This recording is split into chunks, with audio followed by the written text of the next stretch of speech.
Bonjour à tous, je suis Dominique Seux des Échos et de France Inter et je suis là pour questionner, interroger Jean-Pierre Clamadieu, donc, qui est le président d'Engie depuis 5 ans. Bonjour Oui. Jean-Pierre. Bonjour. Qui est passé par Rhodia, par Solvay, qui connaît Engie depuis des années, qui revient du Chili, où il est allé regarder ce qui se fait chez Engie et bien sûr dans le secteur énergétique. Engie, 500 000 petits actionnaires, donc évidemment c'est tout à fait considérable. Certains d'entre eux sont peut-être là, ça n'est pas totalement impossible. Voilà, j'en vois quelques-uns qui lèvent la main et qui auront peut-être, et à ma droite aussi, qui auront des questions à poser à Jean-Pierre Clamadieu. Alors voilà comment nous allons faire. Nous allons passer un quart d'heure à discuter tous les deux, et puis nous réserverons 5 minutes pour les questions que vous voudrez poser. Dans ce cas-là, préparez-les à l'avance pour qu'on ait le temps d'en prendre, disons, 2, 3, si tout va bien. Peut-être, Jean-Pierre Clamadieu, si je vous demandais tout simplement une fiche de présentation de l'entreprise pour ceux qui ne seraient pas actionnaires d'Engie, qui sont trop nombreux encore. Absolument. Donc, Engie aujourd'hui, c'est une entreprise qui est un leader de la transition énergétique, qui plaide pour une transition énergétique équilibrée, avec un accent très fort sur les renouvelables éoliens, solaires, mais aussi les gaz renouvelables, les gaz verts, qui sont pour nous un petit élément d'originalité. C'est aussi une entreprise qui gère tous les réseaux d'infrastructures gazières françaises et quelques autres dans d'autres pays. C'est une entreprise qui investit localement avec les collectivités autour des réseaux de chaleur, des réseaux de froid, des réseaux de charge de véhicules électriques. Et si on veut quelques chiffres, c'est 100 000 personnes, presque 100 milliards d'euros de chiffre d'affaires, très bonne performance financière ces dernières années. Et une entreprise qui investit, je vais terminer par ce chiffre-là, qui investit chaque année un petit peu plus de 5 milliards d'euros de capex de développement, comme on dit, dont une partie très importante dans le domaine du renouvelable. Alors évidemment, une entreprise qui a une longue histoire, qui a changé de nom à plusieurs reprises. Le nom Engie, c'est depuis maintenant... Le nom Engie, c'est de un petit peu moins de 10 ans. Un peu moins de 10 ans, près de 10 ans, et auparavant, évidemment... Suez, Gaz de France... etc. Si vous parliez de la stratégie, de l'évolution peut-être du chiffre d'affaires et des investissements entre les renouvelables et les métiers historiques, comment ça se... C'est évidemment quelque chose qu'on regarde beaucoup en ce moment. Non, mais alors en termes d'investissement, c'est assez clair. Aujourd'hui, c'est 70% de nos investissements de croissance sont sur le renouvelable. Donc c'est vraiment là où on met un effort majeur. Les métiers traditionnels, les métiers par exemple d'infrastructures gazières, sont aujourd'hui plutôt des métiers qui génèrent du cash, que nous réinvestissons. Des métiers matures, comme absolument, on dit. Matures, c'est mieux dit, bravo.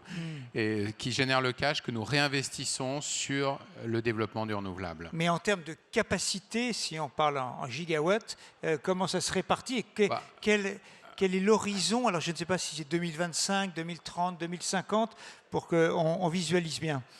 Alors c'est compliqué parce que les choses ne s'additionnent pas entre un rôle de transporteur de gaz et un rôle de producteur d'électricité. Parlons d'abord de la production. Et si on parle de production d'électricité, aujourd'hui, nous avons 38 gigawatts de capacité de production renouvelable, hydraulique, éolien et solaire. Et il nous reste une vingtaine de gigawatts de production alors nucléaire, donc bas carbone en Belgique, qui va disparaître, et gaz en Europe, dont le mode de fonctionnement va changer de plus en plus. Nous avons appelé l'activité qui gère ces unités de production à base de gaz, nous appelons ça maintenant Flexible Generation, ce qui veut dire tout simplement que les centrales à gaz ne sont plus des centrales qui fonctionnent en base toute l'année, mais des centrales qui sont appelées lorsque les énergies renouvelables ne sont pas disponibles, faute de vent et de soleil.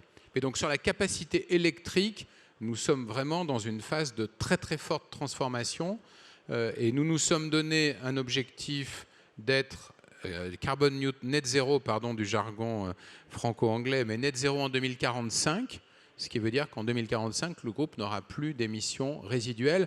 Et ceci prend en compte toutes nos activités, y compris bien sûr ce qu'on appelle le scope 3, c'est-à-dire nos ventes de gaz et d'électricité aux particuliers. Qui évidemment, le scope 3 représente l'essentiel. L'essentiel, absolument. L'essentiel, et c'est évidemment le plus difficile. C'est évidemment le plus difficile à décarboner, mais encore plus pour les vôtres. Le message implicite, c'est qu'en 2045, nous ne vendrons plus que du gaz vert Et si nous continuons pour telle ou telle raison à avoir un petit flux résiduel de gaz fossile, nous aurons en place des mécanismes de compensation pour aboutir à cet objectif net zéro.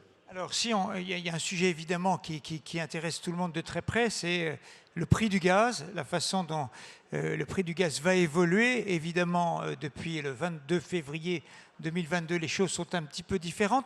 Dans quelle mesure les choses se sont remises d'aplomb ou pas? C'est-à-dire, nous avons totalement changé de monde en se privant du gaz russe, en basculant sur la Norvège, l'Algérie, le Qatar.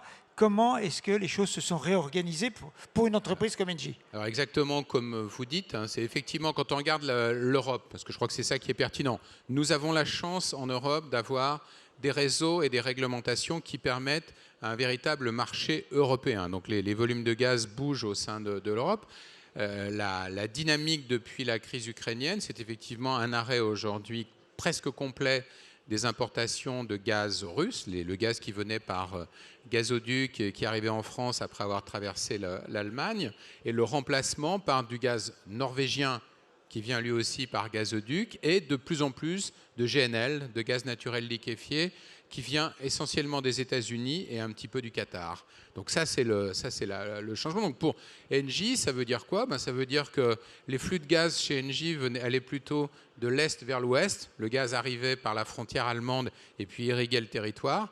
Aujourd'hui, le gaz arrive sur nos terminaux méthaniers qui fonctionnent à pleine capacité, alors qu'avant la crise, il fonctionnait plutôt à demi-capacité. Et ce gaz, nous avons été en situation, l'hiver dernier, pendant quelques semaines, de l'exporter vers l'Allemagne. Donc c'est vraiment un renversement complet de nos flux. Et vous avez gagné évidemment beaucoup d'argent pendant cette période-là parce que les prix du gaz ont vraiment explosé. Où en est-on aujourd'hui? Alors à la fois sur les prix de gros, disons les prix spot plutôt, et les prix du consommateur, puisqu'on va évidemment gagner beaucoup d'argent. basculer. Attention, en fait, nous sommes un intermédiaire. Ça n'est pas honteux, Jean-Pierre Clamadieu. Non, c'est pas honteux. Mais simplement, on l'a gagné pas simplement parce que on vendait très cher du gaz qu'on aurait acheté bon marché. En réalité, nous sommes toujours en situation d'intermédiaire. Nous achetons du gaz, nous le revendons avec une marge, bien sûr, à nos clients. Et effectivement, on a gagné beaucoup d'argent, essentiellement du fait de ce qu'on appelle la volatilité, donc des mouvements très très brutaux du prix du gaz que nos équipes ont su bien anticiper et gérer pour nos clients. Mais pour répondre à votre question,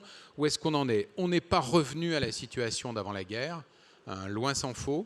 Si on regarde le prix du gaz, gardez juste les chiffres en tête, les unités sur le gaz sont toujours un peu compliquées, mais on était à 20 € du mégawattheure sur on va dire la moyenne des 10 années avant la crise. On est à 45 aujourd'hui, donc le double, mais on est passé à 300 à la fin de l'été 2022. Donc les mouvements les plus brutaux de prix d'avant-crise ont disparu, on est revenu à des niveaux qui nous paraissent plus stables, il y a une forme d'équilibre entre l'offre et la demande qui se traduit par ce prix, mais attention, nous ne sommes pas sortis de la crise.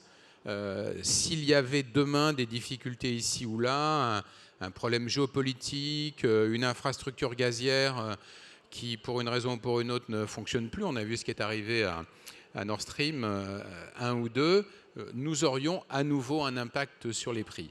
Et une des raisons qui permet également ce niveau relativement plus raisonnable de prix sont les baisses de consommation que nous avons vues l'hiver dernier, baisse de consommation des particuliers qui ont tous fait des efforts, baisse de consommation des industriels pour partie des efforts, mais aussi des délocalisations de certaines productions très consommatrices de gaz vers d'autres régions. Donc au total, une très bonne situation en début d'hiver, les stocks sont pleins, en plus le mois de novembre a été plutôt chaud. Mais nous ne pouvons pas dire que la crise est derrière nous. S'il n'y a pas de crise géopolitique qui s'annonce plus forte qu'elle n'est aujourd'hui, le 45 € du mégawattheure va revenir un jour à 20 € ou à 25 €, ou ça c'est totalement exclu? Non, je pense qu'il peut revenir, mais dans 4 ou 5 ans. Aujourd'hui, la vision, c'est probablement d'un excès de gaz sur le marché à l'horizon 2030. Deux raisons.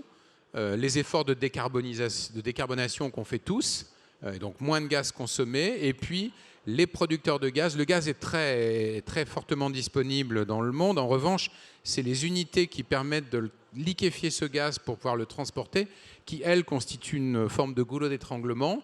Aujourd'hui, il y a des investissements importants qui sont en cours au Qatar et aux États-Unis. Quand ces nouvelles installations seront opérationnelles, on aura beaucoup plus de gaz disponible. Donc, nos experts sont optimistes pour ce qui est de la vision du consommateur, c'est-à-dire pensent que nous allons aller vers un prix du gaz qui va baisser tendanciellement, mais plutôt sur le moyen terme. Il y a eu beaucoup de réformes successives du prix du marché, enfin, du prix pour les consommateurs finaux particuliers. Quel est votre diagnostic aujourd'hui?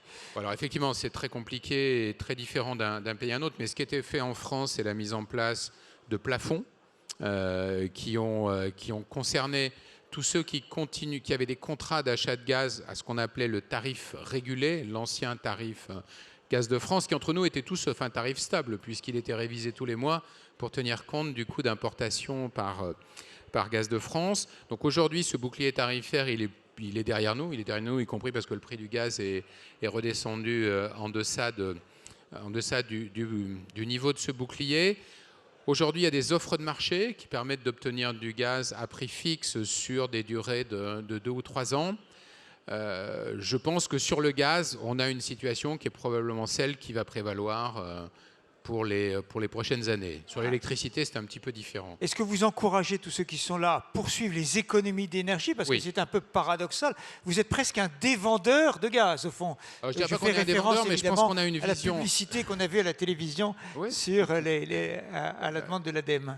Non, mais effectivement, enfin, nous considérons qu'économiser de l'énergie, c'est très vertueux pour nos clients. Et c'est quelque chose qui rentre dans les objectifs du groupe, que de contribuer à aider nos clients à mieux consommer. Donc oui, je vous incite tous très vigoureusement à utiliser toutes les technologies, tous les outils. Les technologies sont quelquefois simples, des thermostats. Les outils, ça peut être des outils un petit peu plus modernes qui permettent effectivement de réduire nos consommations de gaz et d'électricité. Et je pense que tout opérateur énergétique raisonnable en Europe devrait avoir cette même vision. Si je vous titille un peu néanmoins, vous vous êtes battu victorieusement contre l'interdiction qu'avait envisagé le gouvernement des chaudières à gaz. Le gouvernement avait envisagé d'interdire l'installation de nouvelles chaudières à gaz neuves à partir de 2026 pour pousser les pompes à chaleur et donc l'électricité. C'était bon, pensait-il, pensait la Première ministre, pour le climat. Vous vous êtes battu en surface et en coulisses. Non, je crois et vous avez gagné. Enfin, je ne sais pas si on s'est battu, mais en tout cas, on a essayé d'apporter plusieurs éclairages. Le premier, c'est que la manière la plus simple de limiter les émissions de gaz à effet de serre qui sont liées à l'utilisation de chaudières à gaz, c'est de verdir le gaz. Et donc, on a vraiment beaucoup insisté pour que la France s'engage résolument dans la production de biométhane. Et effectivement, je vois les objectifs qui ont été présentés la semaine dernière dans le cadre de la stratégie française énergie-climat. Je pense que là, nos messages sont passés et effectivement, le niveau des ambitions a augmenté. En 2030, c'est plus de 15% du gaz qui se passera dans nos tuyaux qui sera du biogaz, produit à partir de déchets agricoles et produits en France. Donc ça, c'est la première. 15%, contrairement à ce qu'on pourrait croire, sur le volume, c'est beaucoup en réalité. C'est beaucoup, c'était le gaz russe, c'était ce que représentait le gaz russe dans l'approvisionnement français. Et deuxième chose, on a dit les pompes à chaleur, c'est très bien. Je crois d'ailleurs qu'on est le premier installateur de pompes à chaleur avec notre filiale NG Home Service, premier installateur de pompes à chaleur en France. Mais on dit attention, au cœur de l'hiver, si tout le monde se chauffe, y compris dans la partie la plus froide du territoire, en utilisant sa pompe à chaleur, là, on a un problème d'infrastructure électrique, infrastructure de production et infrastructure de transport. Et donc, ce pourquoi nous plaidons, nous, c'est une vision plus raisonnable, plus équilibrée, qui permette effectivement, sans dépenses majeures pour les consommateurs, de trouver les moyens de réduire les émissions liées à notre activité. Alors, quels sont les arguments que vous pouvez... Nous sommes à Investir Day pour séduire les actionnaires, pour qu'ils achètent des actions Engie. Quelle est votre politique de dividendes, de rachat d'actions? Moi, je commencerai par un point qui n'est pas financier. C'est si vous avez envie de vous engager dans la transition énergétique, je pense que vous avez l'occasion avec Engie d'investir dans un acteur qui, dans ce domaine, a pris des engagements forts et s'attache, comme nous le montrons tous les ans dans les présentations que nous faisons à l'Assemblée générale, nous nous attachons à transformer ces engagements en réalité. C'est le premier point. Le deuxième élément, c'est que nous avons démontré ces dernières années, en passant au travers de situations de crise assez majeur, nous avons démontré notre capacité à continuer à gérer des niveaux de résultats qui sont importants et on n'en a pas du tout honte, hein, Dominique, contrairement à ce que vous laissiez entendre il y a quelques instants. Oui. Et on a une politique de dividendes qui est simple, hein, nous reversons chaque année à nos actionnaires entre 65 et 75% du résultat net récurrent du groupe. Et donc ça donne de la visibilité à nos actionnaires sur ce que représente un investissement en action Engie. Et c'est vrai que quand on le rapporte au prix de l'action aujourd'hui, c'est un niveau de rendement qui est très élevé. Encore un point avant de passer aux vos questions. Juste que j'ai une petite idée. Qui a des questions à poser? Levez la main pour ceux qui ont une ou deux. Pour avoir une petite vie, ne soyez pas timide. Il y aura une question ici et une question ici. Il y en aura 3, ce sera parfait. Dernière question pour moi, en 1 minute.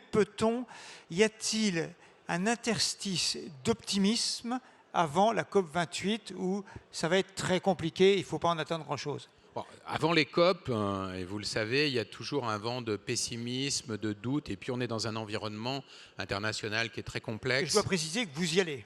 Oui, alors le président de la République m'a demandé de l'accompagner pour le déplacement qu'il fera le week-end prochain à Dubaï. Donc effectivement, un environnement qui est toujours pessimiste avant les COP. Moi, je vois une petite lueur d'espoir, c'est que Chinois et Américains, même s'ils ne sont pas représentés au plus haut niveau, ont dit qu'ils allaient travailler ensemble sur ce sujet. Il faut se rappeler que l'accord de Paris a été obtenu grâce aux efforts de Laurent Fabius, bien sûr, mais aussi parce que Chinois et Américains ont décidé d'agir ensemble. Donc moi, je pense que sur quelques sujets, il y a effectivement la possibilité d'obtenir un consensus. Je vais en citer un qui est important pour nous. Comme d'autres entreprises, on a signé un pledge qui d'ailleurs a été repris dans ses objectifs par l'Union européenne, qui est de dire d'ici à 2030, 3 fois plus de renouvelables et 2 fois plus d'économies d'énergie. Ça, je pense que c'est le type d'engagement concret qu'on peut espérer obtenir. Le président de la République, Emmanuel Macron, a décidé d'essayer d'avancer, il l'a dit il y a quelques jours, sur l'arrêt de l'utilisation du charbon. C'est un sujet complexe, hein. Le groupe est lui très avancé, on est quasiment sorti de toutes nos productions d'électricité à base de charbon. C'est aussi un sujet sur lequel on peut voir une avancée. Donc moi je ne serais pas pessimiste et je crois d'ailleurs qu'il faut se garder d'un pessimisme absolu qui finalement conduit au découragement. Il y a non seulement un espace mais la nécessité de continuer à agir pour lutter contre le changement climatique. Merci. 3 questions avec une réponse d'1 minute maximum. Qui avait levé la main ici? C'était monsieur. Voilà, monsieur là. Bonjour, je suis actionnaire depuis Gaz de France, donc très vieux.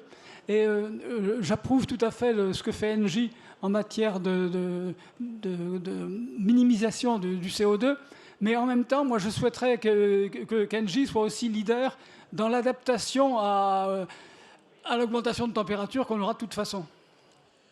Oui, alors bon, le sujet de l'adaptation, il est important. C'est souvent plutôt une affaire de gouvernement qu'une affaire d'entreprise privée, mais nous sommes actifs dans ce domaine. Hein, je parlais tout à l'heure de nos activités dans le domaine des infrastructures urbaines. Et là, nous développons par exemple des réseaux de froid. Il y a un très beau réseau de froid à Paris qui s'appelle Fraîcheur de Paris, qui nous gêne un peu parce que quand on se déplace dans Paris en ce moment, on voit quelquefois des tranchées avec un joli petit symbole en forme de poisson qui est le symbole de Fraîcheur de Paris. Mais le fait de développer des réseaux de climatisation collectifs, ça permet de diviser par 2 les émissions de CO2 qui sont liées à la climatisation. Donc c'est un exemple très ponctuel mais très concret d'activité que nous développons dans ce domaine. Merci. Monsieur. Bonjour. Actionnaire également de Solvay, je pense que la croissance chez Solvay c'était plutôt par acquisition, ILA mais plutôt dans l'organique. Votre vision sur Engie et enfin arriver à faire décoller le cours qui traîne entre 12 et 15 euros depuis pas mal de temps et je pense que monsieur qui est actionnaire depuis GDF doit le sentir. Collez bien également. votre micro contre votre bouche. Hein. Non, aujourd'hui, la priorité pour Engie, c'est croissance organique. Même si nous faisons des acquisitions ciblées, on en a fait une cet été dans le domaine des batteries aux États-Unis, parce qu'on croit, pas pour fabriquer des batteries, hein, mais pour les utiliser, pour stabiliser les réseaux. Et cette acquisition que nous avons faite aux États-Unis nous permet d'acquérir des compétences qu'on va utiliser dans d'autres parties du monde, y compris en Europe. En revanche, sur le renouvelable, par exemple, notre vision aujourd'hui, c'est croissance organique. C'est développer nous-mêmes de nouveaux projets. Nous pensons que c'est la meilleure manière de créer de la valeur pour l'actionnaire. Et pour revenir sur le prix de l'action, effectivement, chacun a des références un peu différentes. Depuis le début de l'année, le cours a augmenté de 13 ou 14%, ce qui est une performance que je vais trouver raisonnable. Mais nous sommes très attentifs à essayer de communiquer le mieux possible avec nos actionnaires pour faire en sorte que la valorisation du groupe soit bien comprise et que ceci au bénéfice de nos actionnaires. Une autre question. Y a-t-il une femme qui a envie de poser une question? Vraiment, je serais ennuyé sinon. Oui, levez une main. Oui. Alors, oui, madame. Oui, bonjour. Ma question est la suivante. Bon, tout à l'heure, vous parlez de votre approvisionnement hors France, alors que bon, depuis la crise sanitaire, bon, il y a eu certaines centrales qui ont été fermées, notamment la centrale de Fessenheim. Donc actuellement, bon, je pense qu'elle a été réparée. Pourquoi vous vous tournez plutôt vers l'extérieur au lieu de vous approvisionner en France? Alors en fait, sur le gaz, malheureusement, la France n'a pas de ressources de gaz fossile. L'Europe d'ailleurs n'a quasiment pas de ressources non plus. Donc il faut l'importer. Ce que nous faisons, c'est de diversifier nos approvisionnements pour ne pas être dépendants d'un pays. Nous nous sommes laissés malheureusement dans la décennie précédente enfermés dans une situation dans laquelle la Russie était devenue un fournisseur très important pour l'Europe, quasiment majoritaire, et ça il faut absolument l'éviter. Et puis, je dis qu'il n'y a pas de ressources de gaz fossile en France, mais il y a du gaz vert, il y a du méthane, et nous cherchons à encourager, nous investissons nous-mêmes de manière importante dans le développement des productions de biométhane, parce que nous pensons que c'est le moyen de produire en France du gaz. À partir des déchets. À partir des déchets agricoles, pardon. De produire du gaz à partir des déchets agricoles, et que ce gaz, il se mélange complètement dans nos tuyaux avec le gaz fossile, mais quand on le brûle dans notre chaudière, eh ben, on diminue les émissions de CO2 qui sont réalisées. Une dernière question, monsieur. Oui, bonjour. Le groupe avait hérité du nucléaire belge suite à l'acquisition de Tractebel. Donc le gouvernement belge avait demandé de fermer les centrales. Suite à l'agression russe, il a demandé de prolonger la vie des centrales. Donc je vais savoir où on en est aujourd'hui. Et vu que la France va développer son nucléaire pour les années à venir, est-ce que vous êtes candidat en ayant un savoir-faire dans le nucléaire français, etc., ou ça va être complètement abandonné? Et d'une autre part, est-ce que vous êtes sorti de tous vos actifs? Je pense par exemple à Equans qui avait été vendu, à GTT qui a été vendu. Est-ce qu'il y a d'autres actifs qui vont sortir du périmètre du groupe ou pas? Merci. Ah bah, question compliquée. Deux excellentes questions. Oui. Enfin, comme les précédentes. Sur le nucléaire, nous n'avons pas d'ambition stratégique dans le nucléaire. Deux raisons. D'abord, on est un petit opérateur avec simplement 7 tranches sur 2 sites en Belgique. Et par ailleurs, moi, je suis assez convaincu que le nucléaire aujourd'hui est une affaire d'entreprise publique au sens de possédée par les États. La preuve d'ailleurs, EDF, qui avait été partiellement privatisé, a été ensuite nationalisé à nouveau. En revanche, nous gérons de la meilleure manière possible notre position en Belgique. La loi disait on s'arrête en 2025, on s'est préparé pour s'arrêter en 2025. Le gouvernement est finalement revenu en disant en fait on aimerait bien que vous prolongiez 2 centrales, et on a engagé une négociation avec le gouvernement pour définir les conditions de cette prolongation. On a communiqué cet été, puis encore il y a un petit peu plus d'un mois de cela, pour dire comment la négociation avançait. Elle avance très bien. On s'est donné comme objectif de la terminer cette année, donc ça veut dire en gros dans les 6 semaines qui viennent, et à ce stade, je pense qu'on est bien en ligne avec cet objectif. Sur les cessions, alors on ne peut jamais dire jamais, mais la grande décision que nous avons prise il y a 4 ans de cela, c'était effectivement de sortir de toutes les activités d'installation et de montage.